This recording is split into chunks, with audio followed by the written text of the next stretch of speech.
So I thought I might also talk about um, prices. Everybody's talking about how prices are going up so much. It's ridiculous. They have. And we've heard plenty of answers as to why.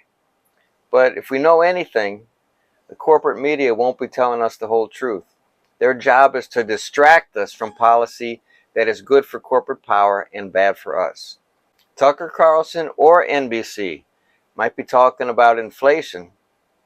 I don't think they mention that inflation is half as much as it was during the pandemic. It's prices, yes, that have gone up like crazy. It's ridiculous. And the only reason they're doing it is because they can. At a time when most of us can hardly afford anything, executive pay and shareholder profits are higher than ever. A typical McDonald's worker makes about 15 grand a year, while the CEO of McDonald's makes twice that every day. How can they do that? Because they hardly have any competition, especially in the food industry. It's gotten so extremely consolidated. So we have a dysfunctional marketplace due to monopolies. This didn't just happen in the last 4 years. Over the course of the last 40 years, corporations have been allowed to virtually eliminate competition through mergers and acquisitions. The years our country had a growing middle class, we were protected from monopolies. Actual agencies like the Federal Trade Commission and Justice Department worked as trust busters. Big business didn't like it very much, but we were protected against price gouging. These agencies were defanged starting back in the 80s, and since then our representatives have turned a blind eye to the consolidation of wealth that has occurred.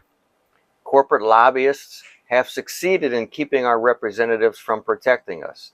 Not until our current administration has anyone been willing to stand up to corporate power. Right now, there are cases against companies like Apple, Coke Food Company, the Koch brothers. There's a case against Amazon for artificially inflating prices and hiding competitors in searches. Hormel Foods had to pay an $11 million settlement for price gouging. It's a start in the right direction in standing up to corporate power. I hear plenty that it's the Democrats' fault, but I say look at the legislation. I might agree that the Democrats have done far too little in legislating policy for the common good. They've done some, but they have a long way to go. But all the legislation coming from Republicans is in support of corporate power and extreme wealth. The smokescreen is all their culture war laws they want to pass. That riles up folks who are hurting financially. It's perfect cover so they can keep their profits sky high. They have people worrying about the government taking away their freedom, while monopoly power is what has actually taken away much of our freedom.